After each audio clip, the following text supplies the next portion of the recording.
Erin Osborne, thank you very much indeed for joining us for this first interview as a Somerset Women head coach. I guess we start at the start. Why was it cricket for you?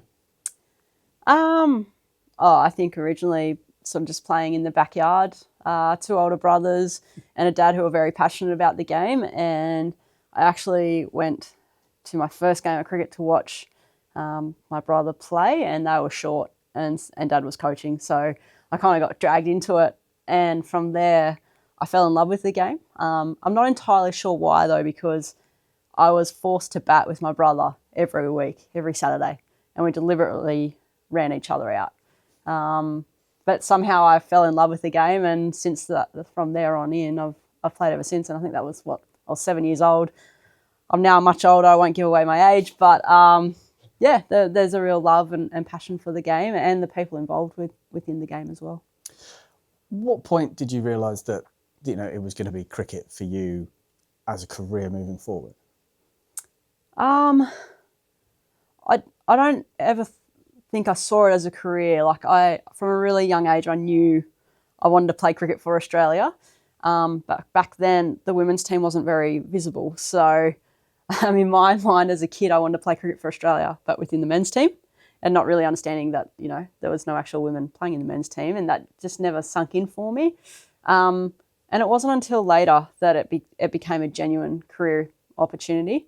But both my parents were teachers, and so they supported me and in my dream to play cricket for Australia. But they definitely mentioned that, I had to have a degree behind me as well. So very grateful for that. I think it provided a wonderful balance. But yeah, it wasn't in the later end of my career where it became a professional and a genuine career. And I think that's the exciting thing now for young girls.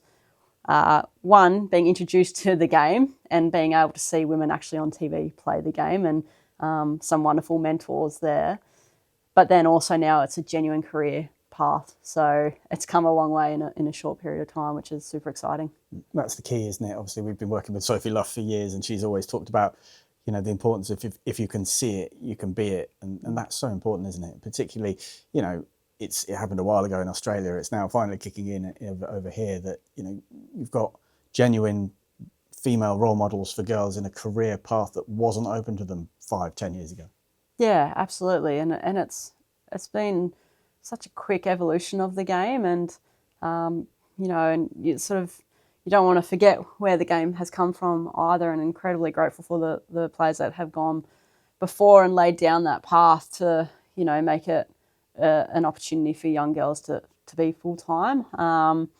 So incredibly grateful for that, but also for the current crop of players. I think that was a really difficult transition in terms of going from sort of amateur cricketers juggling a full-time career to now being fully fledged professional cricketers. That in itself has its challenges, and I think reflecting on that time for me and the challenges that I had, hopefully I can pass on that experience to the current crop of players at Somerset who are going through a similar thing. They were here last year. They're very new to being full-time professional cricketers, and that comes with its own challenges and pressures. So I'm hoping that those experiences that I went through, can make that transition for these players a little bit easier as well, because I think everyone only just looks at the performances and what happens on the field, but to set up a cricketer and for those performances to happen on the field, we've got to get the off-field things right. So hopefully I can play a role in I guess, helping our young group of players find their way.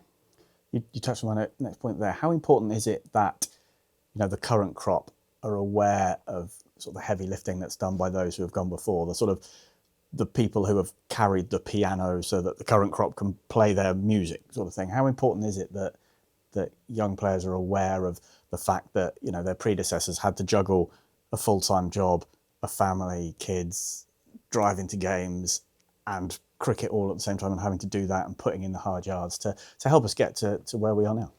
Yeah, I think that's incredibly important. I had the honour to go through the museum yesterday here at Somerset with Mike, and I think it's really important to understand the history of the club that you play a role in. Even if it's a very small role, you're still a part of the family. So I found that really interesting and inspiring in some ways, and to know that, to celebrate 150 years of Somerset and to to have that here located in the own museum, I think that's really special. And that for me is really important to understand the history, but also the learnings from that. Like, yes, the players that had gone before us were juggling families, careers, and still being able to perform.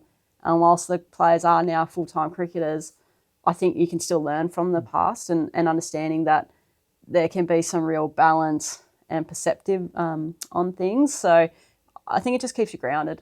I think understanding that, you can go and have a career outside of cricket, and prepare yourself for that as well, because you never know with cricket. You're on contracts, you can get injured, dip in performances. So I think being able to have that grounded and worldly experience of not only just being an athlete, but also having something outside is really important. And I think that's how you get the best performances out of your athletes, doing it that way. Let's talk a little bit about your career now. As I was going through and putting the press release together, not sure you won enough World Cups and trophies and things like that. Obviously, World Cup winner with Australia. What were the sort of pinnacle of your playing career, do you think? I think from the backyard, I played a lot of test matches. And the day that I received my baggy green, actually in England, that was the pinnacle for me. I think as a kid, that's what I dreamed of doing. And although, I didn't get to play many test matches, it's still, as a young girl, that was everything that I wanted to achieve. So that moment when I received the baggy green off Alex Blackwell, who I had the opportunity to play many years with Alex, that was a really special moment. Let's talk about Somerset now. How have you gone from Australia, playing, coaching, to arriving at Somerset, and what interested you about Somerset and the role that was on offer? I think for me, I needed a change. I think spending many years in the Australian system as a player, as an administrator and as a coach, I think I knew the system really well. I think I was really comfortable. And I think to evolve as a coach, I needed to come away from that system and to try something new and to be challenged. I did my research. I talked to a lot of people about Somerset, and the response that I got from pretty much everyone that I spoke to was that it's a wonderful club. It's very, very family orientated. And to me, that was really special because from where I have come from in Australia, with Cricket ACT, it's a small organisation. The people were great. And I was worried that walking away from that, would I find another family again? But I've been amazed with how quickly I've settled here at Somerset, and the people are incredible. They're willing to give time to get to know me and to get to, I guess, introduce me to the town. And even on my first day, just walking down the street and having complete strangers come up to me and, ask me, are we going to win games of cricket this year? And it's like, where do you get that? The supporter base here is incredible and knowledgeable. So yeah, I think it was those things that attracted me to Somerset. What are your first impressions? Very family orientated club. People are incredibly generous with their time, and wanted to, I guess, make me feel really welcomed, and they've done that. They've wrapped their arms around me, from day one. And the team itself, the squad, is talented.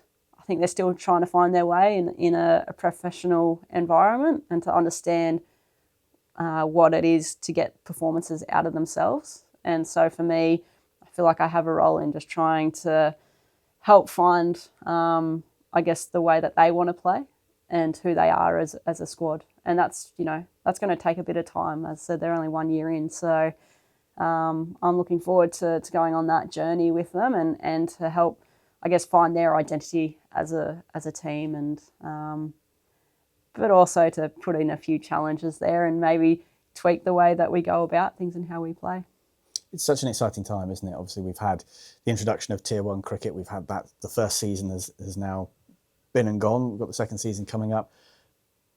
how important is it for you that, this crop of players are the ones who have the chance to set the standard to say, this is what it means to be a professional cricketer for Somerset?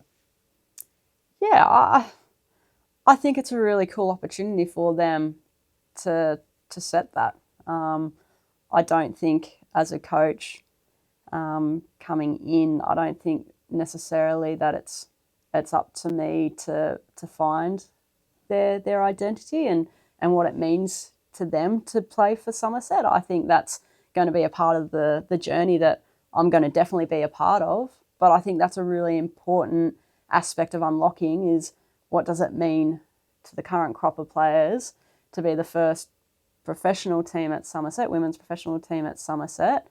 And the question that I've asked and we're going to go through is what do you want to be known for? And I'm really keen to explore that with this group and for them to understand what it is to be a high performance athlete. That's going to take time, but also that doesn't have to look like one thing for one person. That can be a lot of different things and a lot of different meanings for people. And as a coach, it's my role to sort of bring all those different perspectives in to, I guess, have a team that can perform on the field and be proud to represent Somerset. Just finally, as a coach, as a person and as a team, what's going to constitute success in 2026? I think finding our brand of cricket is going to be really important. Obviously last year they did pretty well in the one-day format. Disappointed that they didn't make the finals, but they were pretty close. I think the T20 side of it is a fresh sort of slate for me. They didn't have the season they wanted to in that particular format. So I think finding our brand, committing to that brand, I'm hopeful that the supporters will see a different style of play this year than what they did last year. Understand that there are going to be games where we get it horribly wrong, but knowing that that's okay because hopefully they can see where we're trying to get to. And are we going to achieve everything in, year one? I'd love to. I'm optimistic, but I can't sit here and tell you that we're going to win everything. I think it's going to take some time. I think we're going to have some really good performances, but I also think there will be games where we completely stuff it up. But I'm okay with that as long as we're playing the way that we're committed to playing and knowing that, where we want to get to is be a successful team, but for a long time, not just for 1 year.